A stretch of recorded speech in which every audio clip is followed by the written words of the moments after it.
Recession fears are sweeping the markets and going global. Stocks are getting whacked. Bond yields are down, especially at the front end of the curve. Forward rates are dropping. Consumer confidence is tumbling.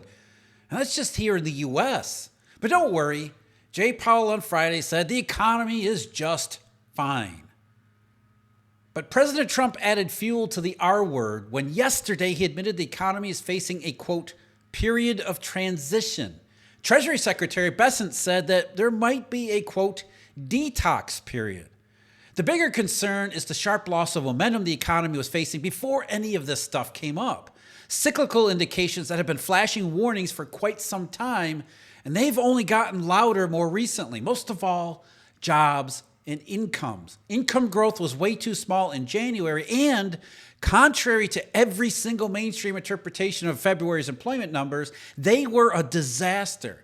The establishment survey came in well below expectations, and that was the best of it.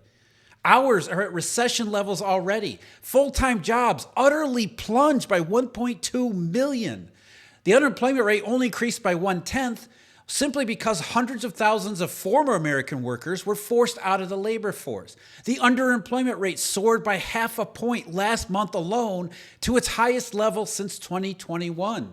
The deterioration in the labor market is already being picked up by consumers as well as markets. The Federal Reserve Bank of New York's latest data on consumer sentiment showed a marked increase in worries over employment and income, which has now triggered some of the sharpest anxieties over missing debt payments.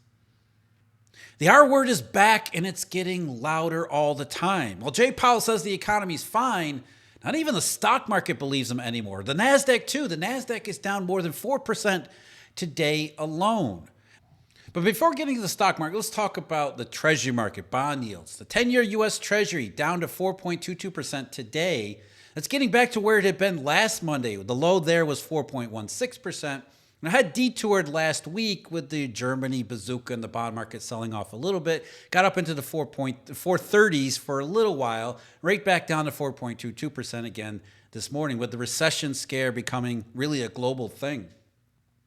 The 2-year U.S. Treasury, that critical spot on the curve caught between, the independent factors that are priced into the long end of the yield curve, growth and inflation expectations, while at the same time paying close attention to not just the Federal Reserve's interest rate policies, but more importantly, what the long-run growth and inflation expectations might mean for Federal Reserve interest rate policies a little bit further down the road. The 2-year U.S. Treasury, 3.92% as of this morning, and if it holds down there, that would be a new low going back to the early part of October. It gotten up to around 4%, so not much of a move last week in the sell-off. So right back down to what would be a new closing low and a new multi-month low, suggesting the market is becoming more and more comfortable. No matter what Jay Powell said last week, the Fed is going to have to cut more and cut sooner than it is planning right at the moment. Now, interest rate swap spreads. They've had a crazy past month. And this is something that I covered at Eurodollar University's daily briefing. And I also talk about this quite a bit, write about this quite a bit at Eurodollar University's deep dive analysis. But last month, swap spreads went absolutely crazy. They, first of all, compressed by a huge amount, what seemed to be the entire marketplace hedging trade wars by selling interest rate swaps. In other words, thinking that maybe trade wars would be averted, everyone rushed into that side of the swap trade. And then the second half of February, realizing as stocks go down and interest rates themselves, cash market interest rates go down, that maybe we need to go back to the other fundamentals of the economic deterioration that keeps showing up in macroeconomic data. Swap spreads plunged all over again. So swap spreads have been back and forth, now getting back to where they were before. Term SOFR futures, talking about the marketplace and perceptions of what the Federal Reserve will be able to do moving forward.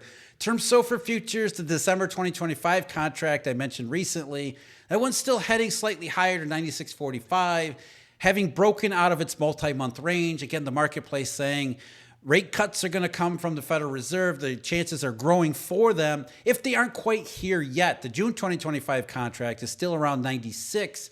And both of those are consistent with what we see in the bill market, for example. The Treasury bills, the 3-month tenor there has been stuck in a pretty consistent range, suggesting that Jay Powell and the FOMC haven't seen enough deterioration yet that would force the next rate cut to be pretty soon, the next couple meetings, Whereas the 6-month Treasury bill yield has been falling pretty sharply along with the rest of the yield curve. And that falling 6-month rate says, yeah, the Fed's going to have to cut sooner rather than later, and probably more than they're planning to right at the moment. So the overall marketplace is saying deterioration's happening, but it's not quite to the extent yet that would convince the inflation-biased policymakers that they need to move more quickly and do so sooner. But the chances of that happening and moving closer and closer to the front and moving closer and closer to today is indeed rising and rising pretty substantially. Well, in many ways, it's the stock market signal that is the strongest one yet, which is odd because, I usually talk about how stocks really don't matter in any fundamental sense. And outside of this one case, that's absolutely true. Stocks want to go higher no matter what. That's where Americans put all of their savings. So as long as things are moving relatively, outside of traditional recession, everyone buys stocks. But everybody knows that the traditional recession, stocks do poorly. So everybody looks to get out before the traditional recession shows up in widespread fashion. So any time period where you see evidence growing that the chances of a traditional recession are rising, it's going to be trouble in the stock market. And that's exactly what we've seen over the last 3 weeks or so, almost 4 weeks, almost a month now. It really goes back to last summer.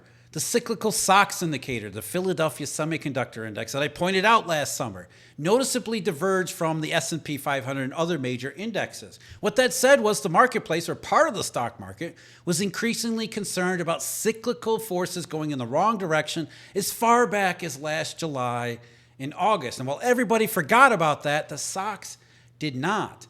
And as of today, the SOX is getting pounded by more than 4%, down more than 4% today, and it's down 16%, more than 16%, just since February 19th.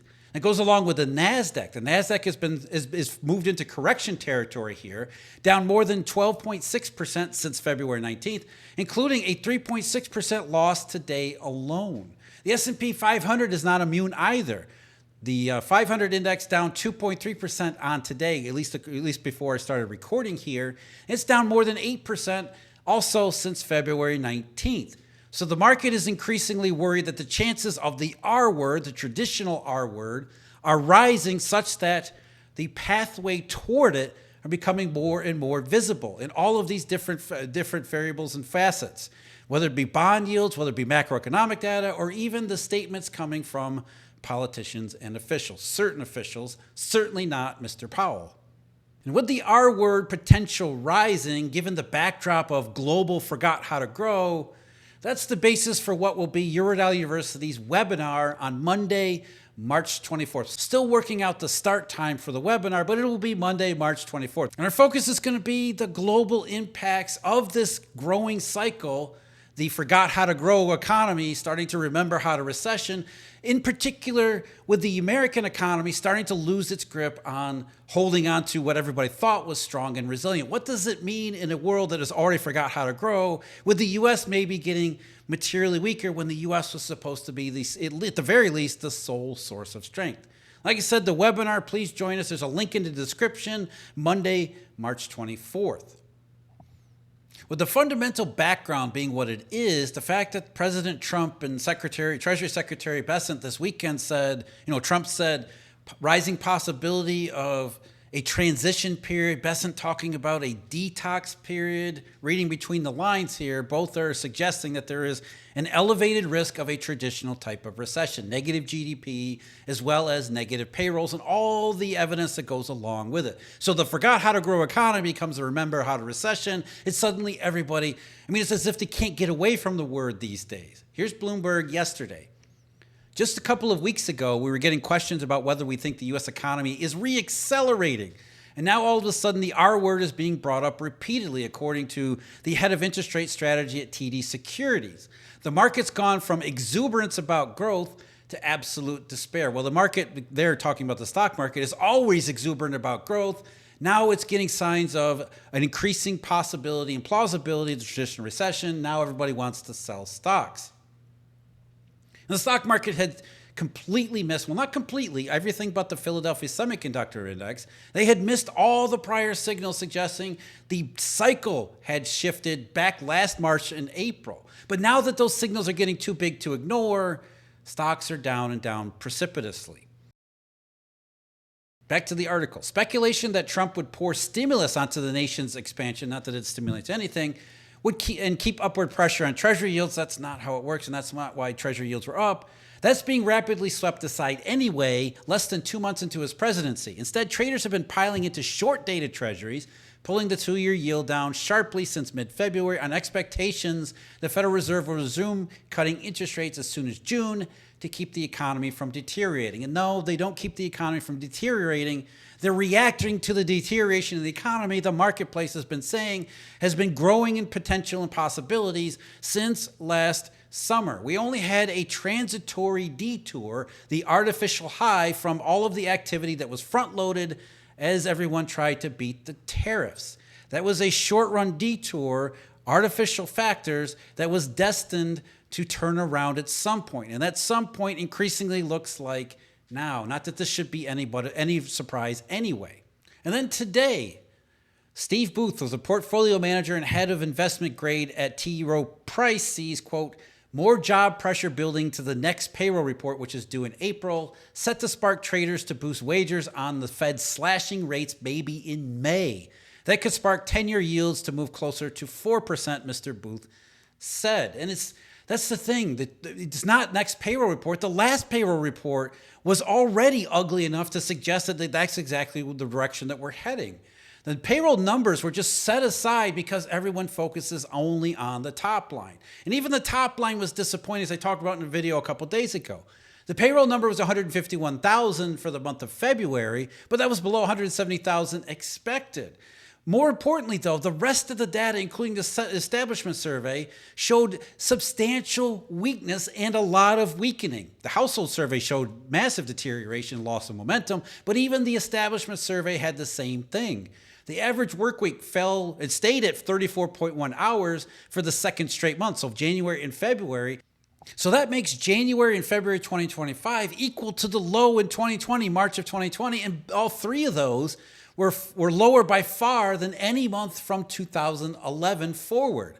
And 34.1, that's November 2008 heading into the Great Not Recession. But more importantly, of the labor market data, the household survey absolutely plunged, down 588,000 in the month of February alone, the biggest monthly drop since December of 2023. And if you remember December 2023, the data there was a warning that 2024 was not picking up. It was not strong and resilient. There was no landing scenario. In fact, the labor market was getting weaker, as the household survey showed in December of 2023.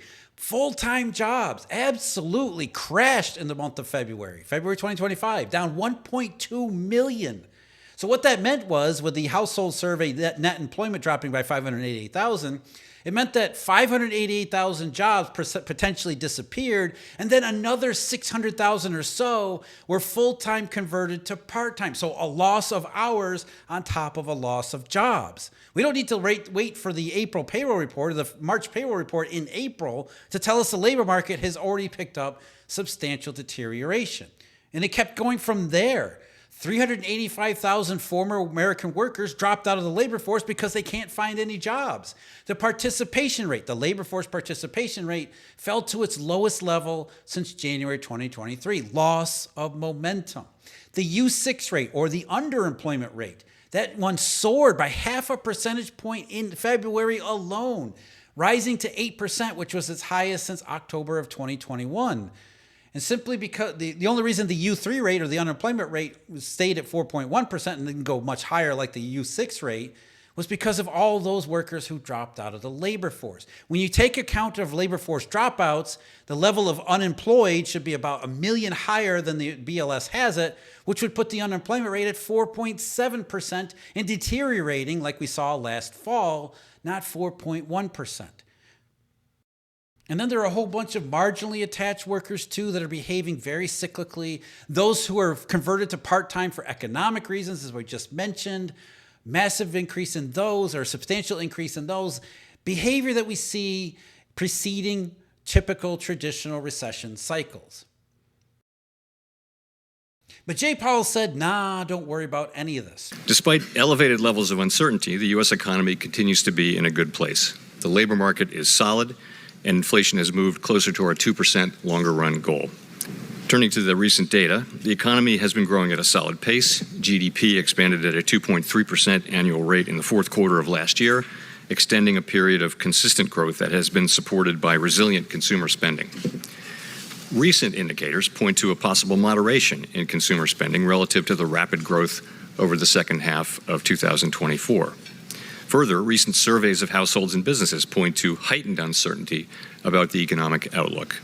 Sentiment readings have not been a good predictor of consumption growth in recent years.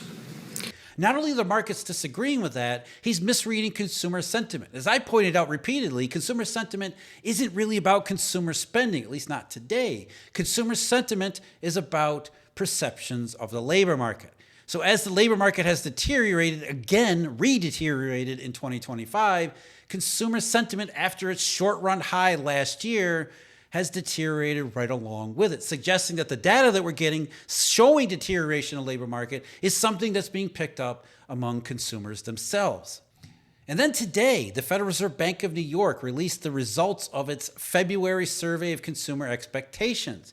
And in them, starting with consumer price expectations, not a whole lot changed there. Where other consumer sentiment surveys like the University of Michigan picked up a huge increase in price expectations, it hasn't shown up here. There's been a moderate increase, a very small increase in the one-year price median. It really isn't that much of a trend there. And the three-year expectation, the three-year median, is stuck right at 3% for the third consecutive month. So even though there are some consumers who see prices somewhat elevated, very modestly elevated in the short run, they're not expecting it to stick around because I think they realize the economics of the situation. Any prices that do go up are only going to contribute more to the downturn in the economy. The job finding expectation continues to be really low at 51.21%. That's actually lower than it was in January. It's the third or actually fourth lowest of the cycle so far, but it doesn't matter. Job finding expectations, according to this survey, are closer to the pandemic and the lockdowns than they are the pre-pandemic period in 2018 and 2019. So consumers know whatever happens in the economy, no one is hiring. They can't find a job. So if they lose hours or if they do lose a job, they won't be able to find a replacement, which is driving fears and anxieties here. Not consumer prices, not inflation, but the ability to weather any changes in consumer prices in the short run and what that might do to their own fiscal situation as well as the overall economic picture, starting with the labor market. But most important of all, potentially, the consumer survey found that consumer anxiety over missing a debt payment, the probability increased to 14.56%. Again, like I said, that's a new high. And at the same time, everybody's getting increasingly pessimistic. The labor market data suggests deterioration. And no wonder the stock market's behaving like it is, because all of these things are the same thing being acted out in the same way that we're familiar with the traditional recession cycle. So even the stock market is being helpful here in the sense that, while normally we ignore the signal from its macroeconomic perspective, here, when it sells off in systemic fashion like this, it can only be for one big reason. And that's because the stock market and participants in it see all of these signals and all of the data coming up and say, that looks like a traditional recession. So regardless of what you thought the economy was doing beforehand, now we're worried about a cyclical downturn on top of everything else, the forgot how to grow economy. So the forgot how to grow economy that's remembering how to recession, that's why bond yields are going down, that's why central banks are going to have to cut more, and why this is not just a U.S. thing. Because if the U.S. starts to exhibit the signs of a traditional recession, that's going to mean a lot for the U.S., but also a lot more outside the U.S. too. Like I said, forget how to grow, remembering how to recession. That's a combination of a couple bad factors in a way that we really don't want to see. Yeah, there was a lot in the February employment report, hardly any of which made the mainstream coverage, but I went over the details in the video link below. As always, thank you very much for joining me. Hope you can join us on March 24th, time to be determined, for our webinar. There's a link in the description to sign up for that. Huge thank you, Eurodollar University members and subscribers, and until next time, take care.